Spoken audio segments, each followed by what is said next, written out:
My name is Daneesha, and this is the Student of Earth podcast, episode 3. Now, I am truly committing to creating these episodes as organically and authentically as possible, right? And this means not overthinking anymore. And this was a massive, massive issue of mine prior.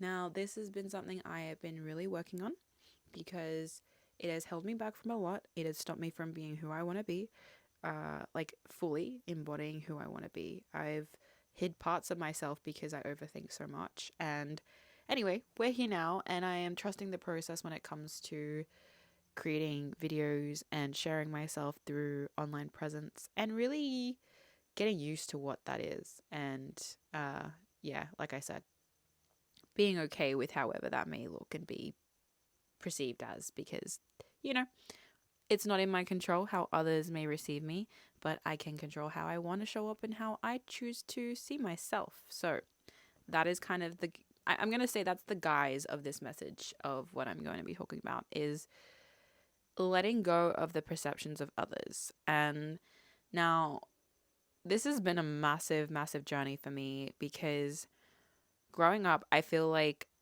I never really stopped being very enthusiastic until like and this is funny because it's usually this around this age, around 7 or 8. I feel like I probably started to dull down my sparkle. And like I used to be that little girl who did dance classes and was like fully, vivid and bright and just beautiful. But I lost it along the way. There was something that just there was so much I wanted to hide. And as soon as I wanted to hide, it became such a like repetition of doing things unconsciously, obviously, as we do from the experiences we go through, that I would end up, becoming something that wasn't really me. It was just something I became to protect myself from what I thought was, negative experiences and people that, would project stuff onto me and, just unconscious. And it's consistent when you grow up in a world that's not really aware of how these things can take an effect on children and the minds and the way that we function.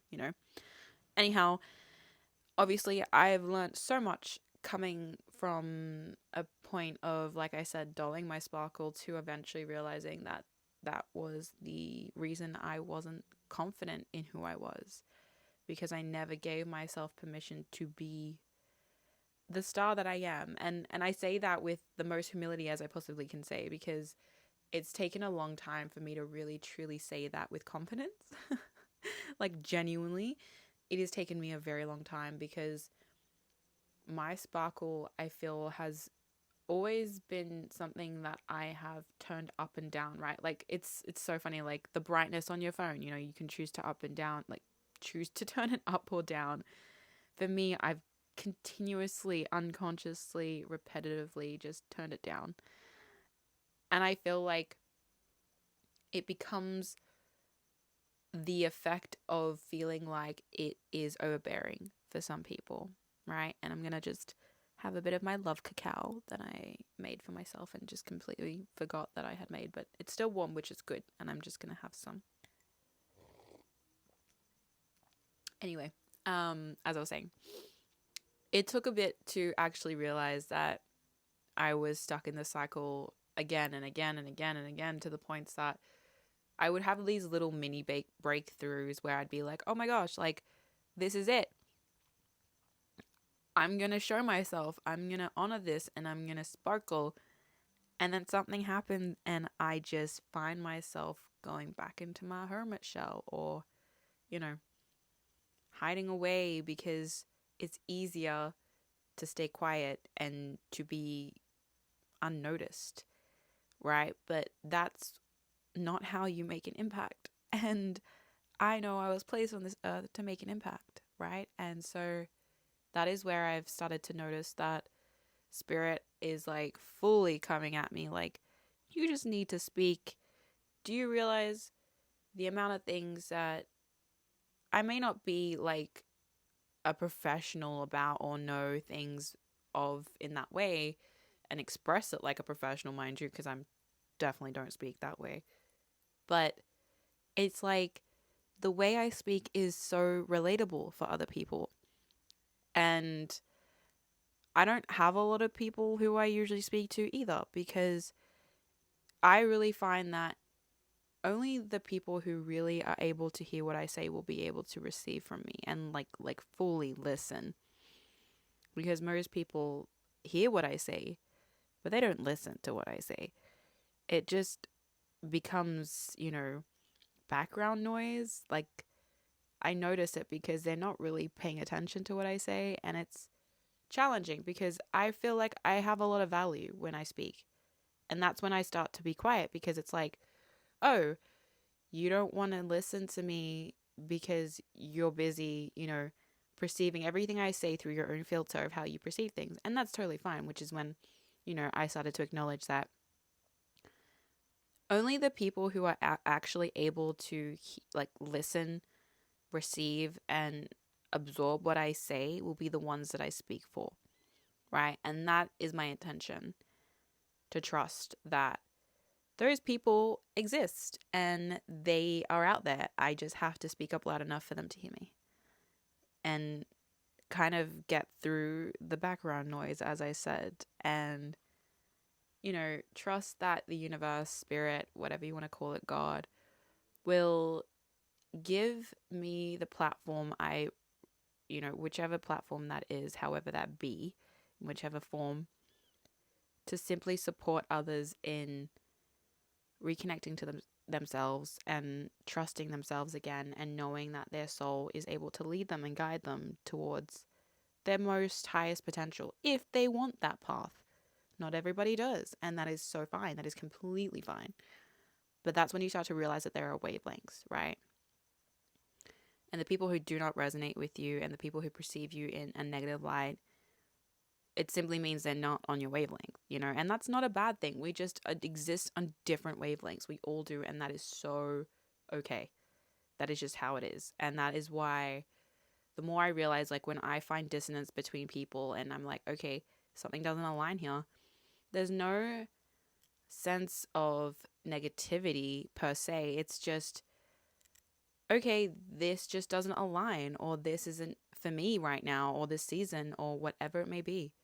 Because it's always about love. Like, I trust that it just means that they're for another group of people or a different type of people that is just not like really my type. And that's okay. We all come down to preference, right? And that's where I'm teaching myself this when I speak up about this too, right? Like, this is me voicing it out loud, but also saying this to myself, like, girl, learn. It's preference. When people don't necessarily like you or vibe with you, it's just about preference. It doesn't mean that you are bad or that you are not cool, or that, and this is my point. Like, these are the thoughts I would have when I wouldn't want to speak up. It was a sense of, oh, I'm just not cool enough, or no one's going to listen. Those just intrusive thoughts. I'm going to have some of my love cacao. I feel like I need it, to be honest.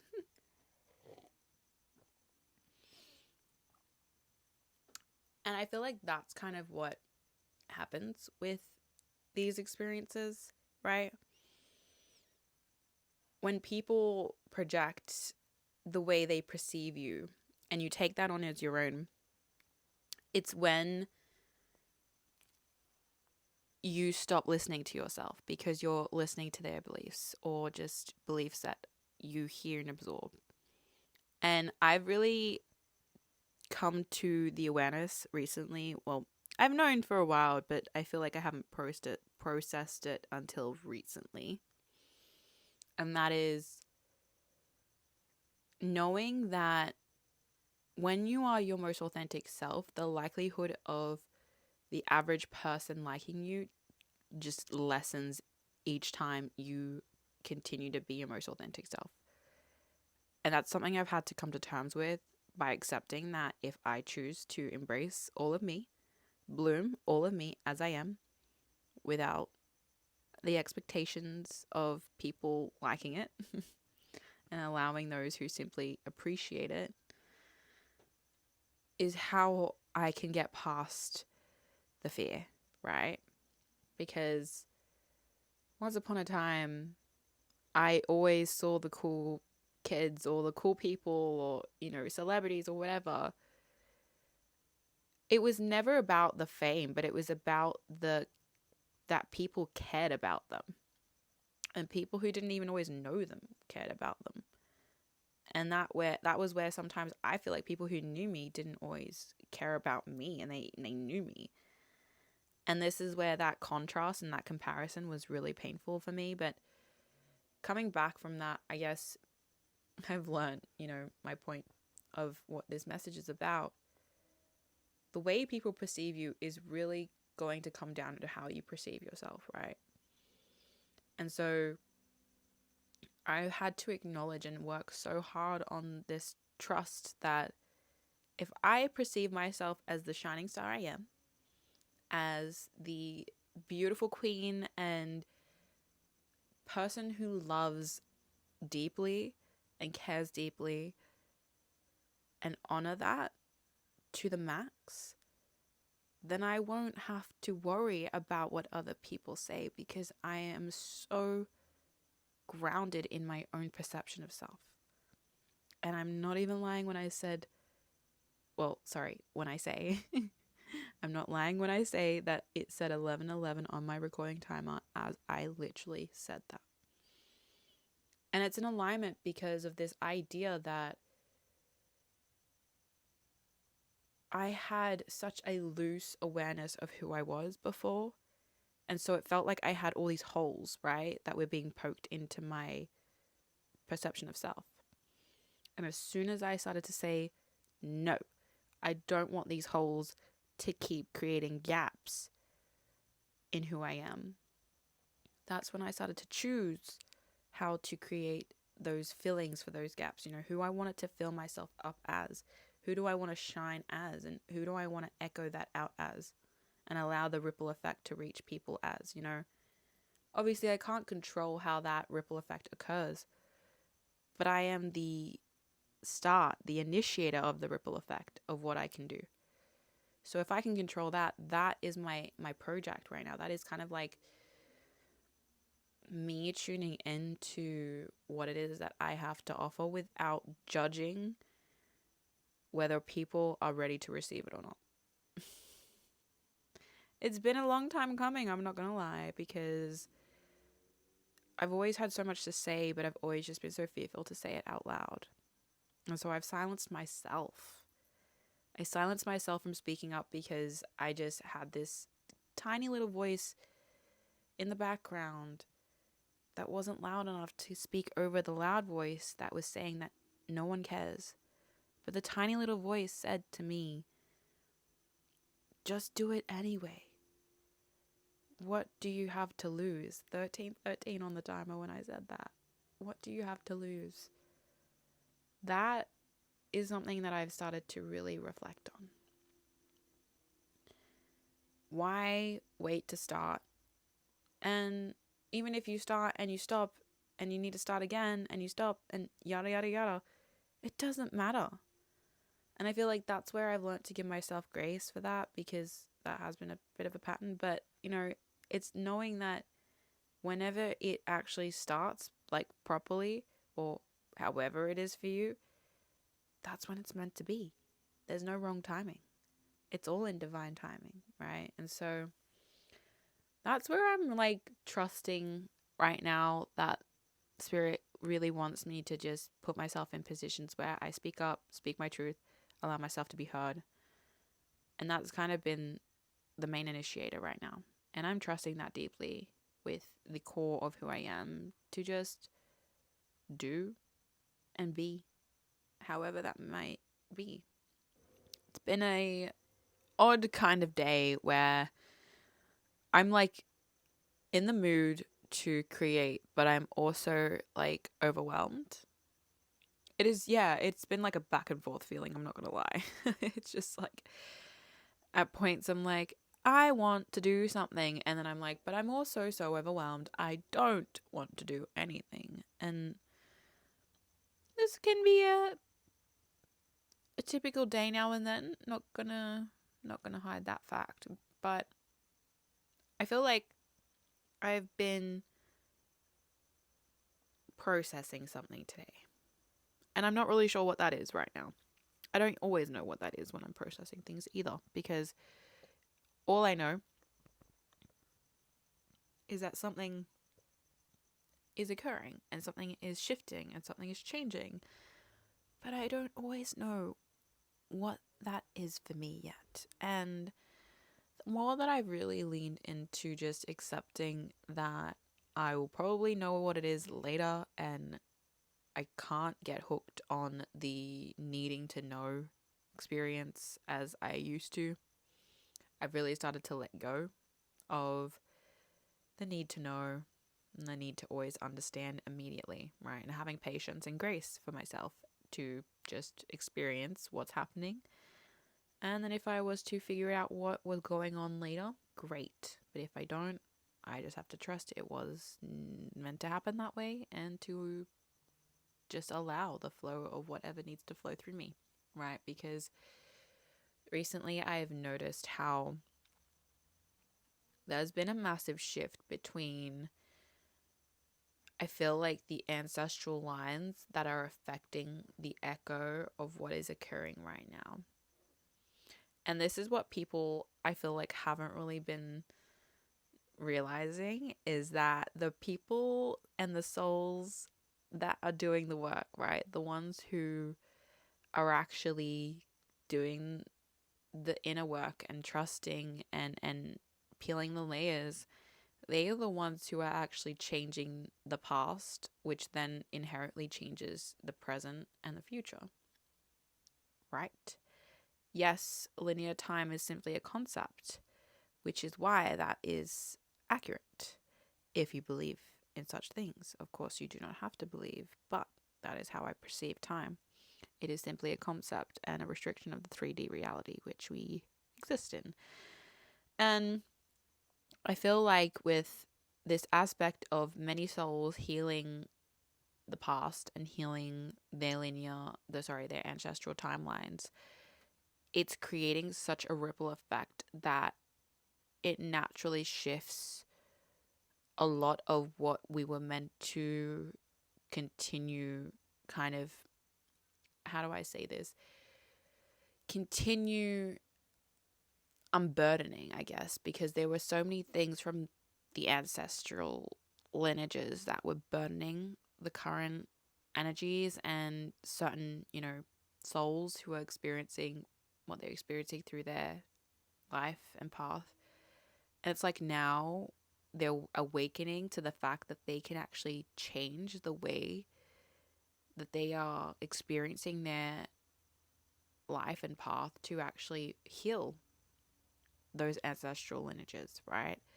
And when they go and heal these ancestral lineages, it's actually them changing the way that they are perceiving the past without realizing it. And this is where it gets, quite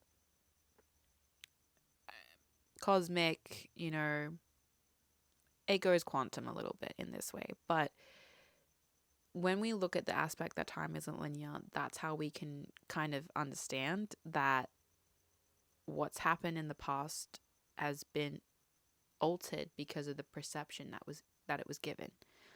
And so that ultimately then reflects the way that life is being experienced in the present moment and the future. And the more that people that do this, and the more collectives that actually rise up within this acceptance of what it is that they are moving through, the easier it is to actually go beyond what we see in the present physical, right? It's actually understanding that each time a soul doesn't react to something that is a wound from their ancestors, they start to create a new pathway for their legacy. And I feel like that is really cool. That is really cool, to be honest. Like, really cool. And it's definitely something that I've noticed a lot when it comes to people who are similar, like me, like that I've met recently. And only recently have I started to actually come into contact with people who are really on the same wavelength as me, because that has kind of been like Spirit's way of saying, hey, people are starting to come in the physical that way. It's time to reach people, you know, on the broader prospect of online platforms and whatnot. So I know that there are people who resonate with what I'm going through and how I kind of perceive this experience. So it's why I share about how the work you do and the work I do and the work every individual soul does to really release the false narratives that were placed and programmed upon the lineage in which, you know, is being experienced. That is the ticket into a timeline in which those burdens are no longer able to, you know, keep those individuals stuck in repeating patterns. And that to me is just, like I said, like it's so transformational. And I myself feel like I have no clue what it is that I'm necessarily always moving through or healing that is ancestral, but I know there is. Like, it's just this complete awareness that, yeah, it is not mine per se, but it is a part of me in some form or another, some, you know, way or another. And I accept that to the extent of knowing that it may have not been my doing, but I have the choice to undo it. Undo the old ways, undo the beliefs that are outdated, to untangle the stories and narratives that do not apply to this current experience anymore. Because it's just not relevant. And we get that choice to untangle these webs of false truths, to renew them with empowered truths that are our own. And I feel like this has been a massively momentous time to expand and to really just find the current that works for each individual, and for that individual to just allow that current to guide them. And that is energy, because energy is such a beautiful current that, you know, it's there. We just don't know it's there. Like, everything is energy, but we just don't always know it, right? Consciously. But the more that we accept that we have an ability to tap into that aspect of our experience as well, that is something I'm looking forward to.